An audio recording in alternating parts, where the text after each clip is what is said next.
You're not crazy. Car prices are crashing, and it's not just a blip. What's happening right now in the used car market is something we haven't seen in decades.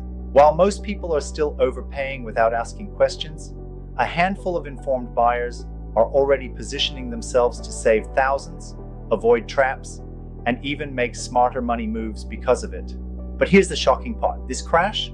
It's only the beginning. We were all told cars were becoming assets. Dealers made it sound like you'd never see those prices again. Buy now or pay more later, they said. But that was never about helping you. It was about protecting their margins, not your future.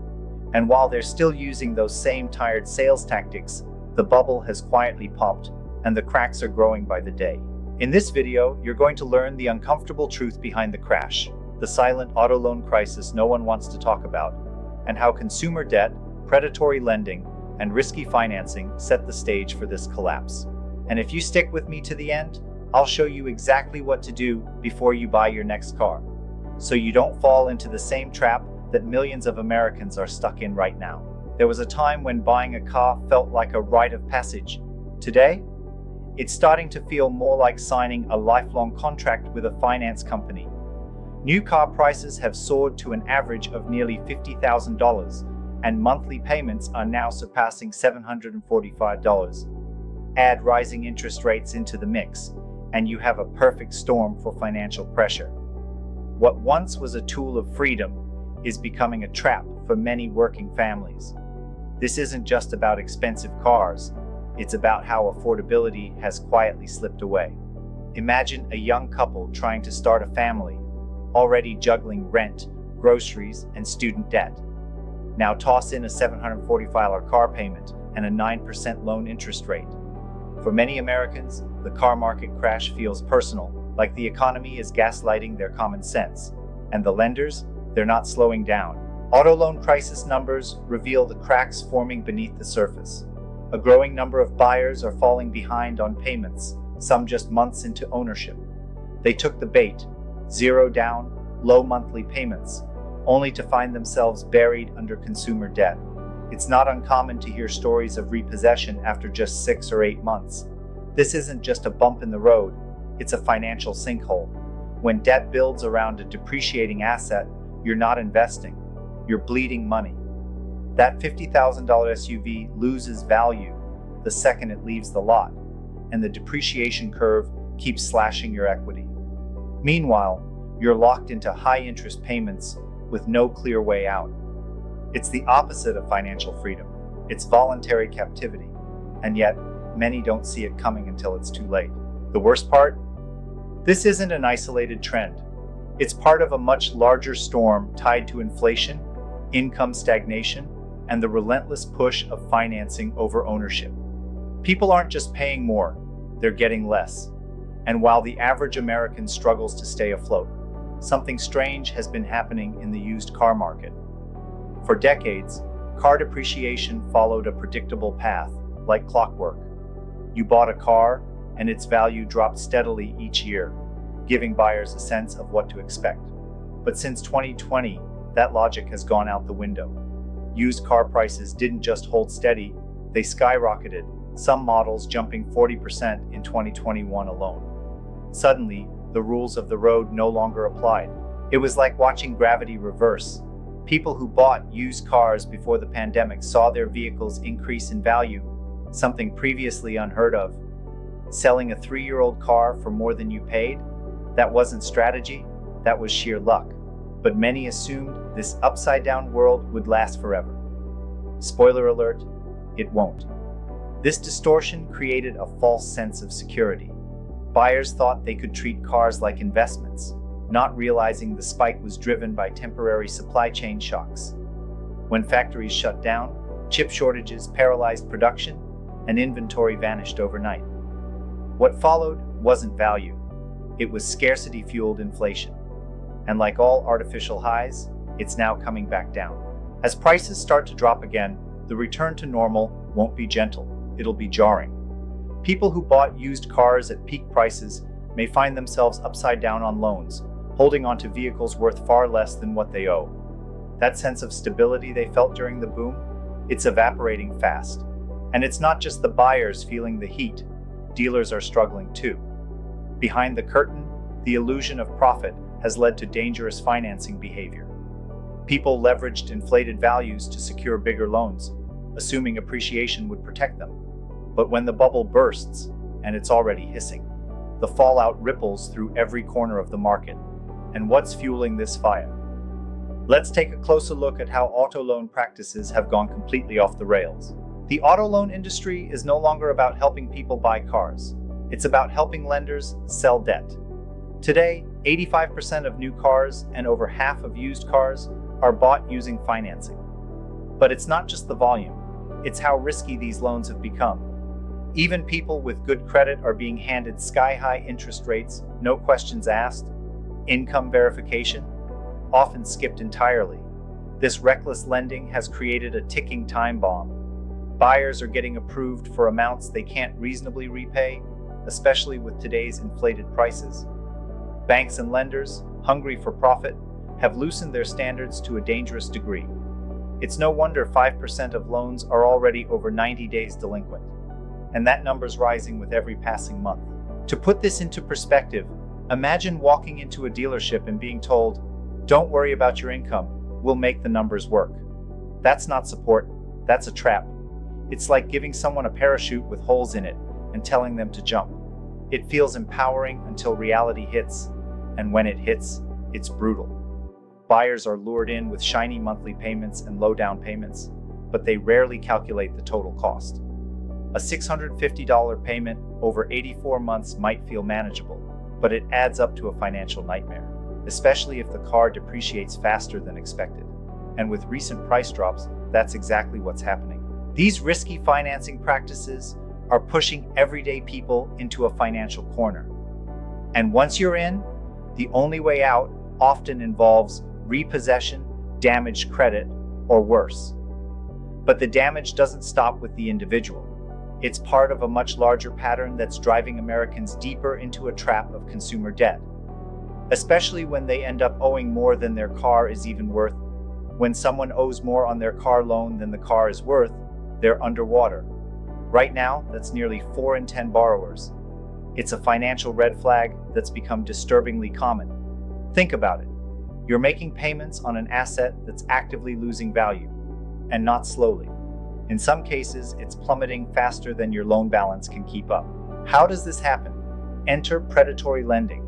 Many dealerships offer extended term loans stretching up to 8 years to make expensive cars seem affordable.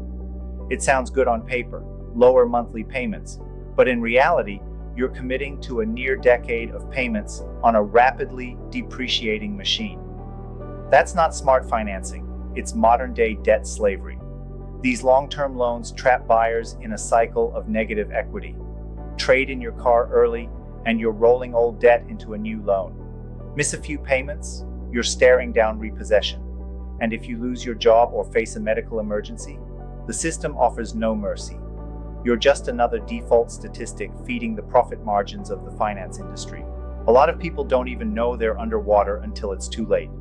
They go to trade in a vehicle, only to hear, "You still owe $7,000 more than this car's worth." And just like that, they're locked into another upside-down loan. It's a vicious cycle that feeds on economic desperation and a lack of financial literacy. But this isn't just about individual mistakes. It's about how the entire system is structured. At this point, car loans aren't about vehicles anymore. They're about leveraged debt packaging. And what happens when you pile that much debt on the shoulders of everyday people? You build a bubble, one that's already growing faster than most realize. And in fact, it's now second only to mortgages as the largest source of American household debt. Let that sink in. Auto loans now total $1.64 trillion, making them the second largest form of household debt in the US, just behind mortgages. That's a 70% jump in a single decade. This isn't just about cars anymore. It's about how consumer financing has overtaken the actual value of the products being financed. The car is just the excuse. The real money is in the loan. We've shifted from selling transportation to selling monthly payments. Dealerships and lenders know the average buyer doesn't think about the total cost, just whether they can handle that monthly number. And so the strategy becomes stretch the term, hide the fees, raise the interest, close the deal, rinse and repeat. The result? A mountain of car-related debt no one can climb. In many ways, the car market has become a mirror of the 2008 housing bubble. But this time, it's personal transportation that's inflated beyond logic. We're not just talking about fancy sports cars. This debt includes basic sedans, work trucks, even minivans. Everyday vehicles backed by unsustainable loans, and all of it driven by Wall Street's hunger for packaged auto debt products. Ironically, car manufacturers often make more profit from financing than from the car itself. It's not the steel and wheels that bring in the big bucks, it's the loans. Extended warranties, gap insurance, credit protection, add-on after add-on gets tacked onto the financing package. Each one inching the buyer closer to the edge while the system quietly fattens its wallet. And while debt is ballooning, something interesting is happening in the supply chain. Inventory, which was once scarce and unpredictable, is starting to normalize. But the recovery isn't as balanced as you'd think, and depending on the brand, buyers could either see big discounts or none at all. After years of empty lots and waiting lists, car inventory is finally rebounding. On the surface, that seems like good news, but dig a little deeper, and you'll see that not all brands are recovering equally. Some automakers, like Ford and Dodge, are sitting on more than 100 days worth of inventory, a clear sign that demand isn't keeping up. Meanwhile, Toyota and Honda still can't keep their models on the lot for long. This imbalance tells a bigger story. It's not just about production catching up, it's about changing consumer behavior, brand loyalty, and price sensitivity. People are being more selective, and certain car makers are falling out of favor. A buyer walking into a dealership today might get $5,000 off a Dodge Ram, but wait 3 months for a Honda CR-V at full price. The gap is widening. For savvy buyers, this is an opportunity. Those inflated prices we saw during the peak of the car market crash, they're now being chipped away, but only in certain corners of the market. If you're flexible about brand and model, you could walk away with a serious bargain. But if you're eyeing the high-demand brands, don't expect mercy. Car financing is still playing hardball. It's a strange moment. We have too many cars in some areas and not enough in others. That imbalance is leading to pockets of unexpected depreciation, especially in less popular segments. If you're buying used, this could work in your favor, if you know where to look.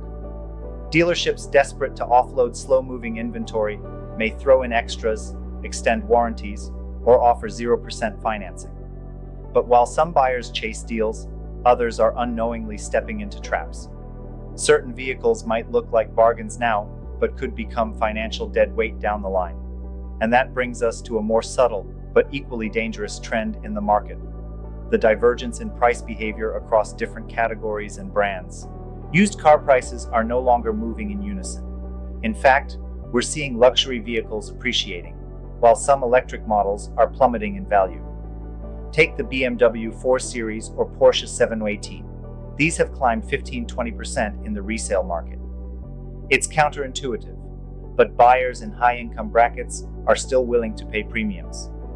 In contrast, Tesla prices have fallen off a cliff, depreciating 70 times faster than some Chevys. So, what's going on here? A big part of it comes down to perception and technology shifts. Some EVs are already seen as outdated, even if they're just a few years old. Buyers fear rapid tech obsolescence, battery issues, and high maintenance costs. Combine that with controversial leadership at some automakers, and demand cools fast. The result? A resale market full of surprises. This divergence matters because it rewrites how we think about car depreciation. It's no longer a slow, even slope. It's more like a jagged roller coaster. One car could hold 80% of its value after 3 years, while another loses half in 12 months. This unpredictability makes traditional loan terms riskier and pushes some vehicles into financial black hole territory. Smart buyers now have to approach purchases like they're managing a stock portfolio. Which vehicles retain value? Which models are inflation-proof? If you're thinking long-term, you might want to focus on hybrids with strong reliability histories. Think Toyota Prius or Lexus RX instead of the latest tech novelty. It's not about flash anymore. It's about strategic financial positioning. But even if you manage to dodge the worst depreciation, there's a new wave of risk coming, one that has nothing to do with consumer trends and everything to do with international politics. Because just when it looked like the market might stabilize, tariffs stepped onto the stage. Just when the car market was beginning to catch its breath, new policies threatened to knock the wind right back out. A proposed 25% tariff on auto parts could raise car prices by $3,000 to $6,000, even for vehicles assembled in the US. That's the curse of globalization. Your American-made car still depends on thousands of imported components. And when tariffs hit, you feel it in your wallet. These tariffs don't just affect luxury cars or niche imports. They touch everything. Brake systems, electronics, air conditioning units, even tires could become more expensive. For dealerships already trying to move inventory, this means even bigger headaches. And for buyers, it means paying more for less, right as financing becomes more fragile. Let's say you're shopping for a reliable used sedan. Last year, that car cost $18,000. With new tariffs, dealers might raise the price to $21,000 just to maintain margins. And if you're financing with high interest, your monthly payment jumps too. That quick decision to buy before prices go higher becomes a trap. It's like running on a treadmill that's speeding up without warning. Worse still, these policies can fuel uncertainty. When buyers fear higher prices, they rush into the market prematurely, pushing demand up again and restarting the same inflationary cycle. It's déjà vu. And while policymakers debate economics in a vacuum, regular people are left footing the bill, often with credit cards and personal loans sinking deeper into consumer debt. But despite all this turbulence, there's still a path forward. You just need to understand the terrain, know when to walk, when to run, and when to negotiate. So what's the best move right now? Experts have a few surprising suggestions for anyone thinking about buying a car in this market. The good news? Used car prices are expected to gradually decline. The bad news? Tariffs, lending practices, and unpredictable depreciation could erase those gains in a heartbeat. That's why financial experts are urging people to buy used, not new, and focus on total cost of ownership, not just monthly payments. Want a smarter way to buy a car? Follow the 20-4-10 rule. Here's how it works. Put down at least 20%, finance for no more than 4 years, and keep total car expenses under 10% of your monthly income. It's not sexy, but it's sustainable. Better yet, try to finance through credit unions, which often offer lower interest rates than traditional banks or dealership financing. A few percentage points can save you thousands over the life of the loan. Also, don't skip the negotiation table. Many dealerships are more flexible than you think, especially on used inventory with long days on lot. You can ask for discounts, free maintenance, or interest rate reductions. Knowledge is leverage. Show them you've done your homework on car depreciation, market value, and loan structures. Most importantly, don't rush. In this climate, patience is profitable. The market is shifting fast, and the next 6 to 12 months will reveal how deep the corrections will go. Use online tools like Kelley Blue Book, Edmunds, and CarGurus to track price trends. And stay educated on the broader economy, because economic recession, job stability, and consumer debt levels all play a role in the final price you pay. At the end of the day, cars are emotional purchases, but smart buyers stay rational. If you treat your next vehicle like a business decision, not a status symbol, you'll be in a much stronger position financially. And while most are still blindly walking into bad deals, you'll already be thinking a few miles ahead. Now that you've seen the full picture, let me ask you something. Will you be the one still paying $745 a month for a car worth half of that in 2 years? Or the one who walks into the dealership knowing exactly what to do, what to say, and what to avoid? Because knowledge isn't just power, it's profit. And in today's market, the people who understand how this game works are the only ones walking away winners. So, how deep are you into car debt right now? Are you thinking about buying? Did you already buy and regret it? Drop a comment below and tell me your situation. Your story might help someone else avoid the same mistake. And if you've ever been underwater on a loan, stuck with payments you couldn't handle, or just curious about how to make smarter financial moves, you're exactly who this channel was made for. It's time to stop letting the system play you and start playing the system with strategy. If this video helped you open your eyes or think differently about your next car decision, then take the next step. Hit that subscribe button and turn on notifications. This is just the beginning. Every week, we break down real-world money traps and show you how to protect and grow your wealth. Don't let another bad financial decision steal years of your freedom. You work too hard for that. Subscribe now, join this growing community of informed minds, and let's make sure your next car isn't just cheaper, but smarter.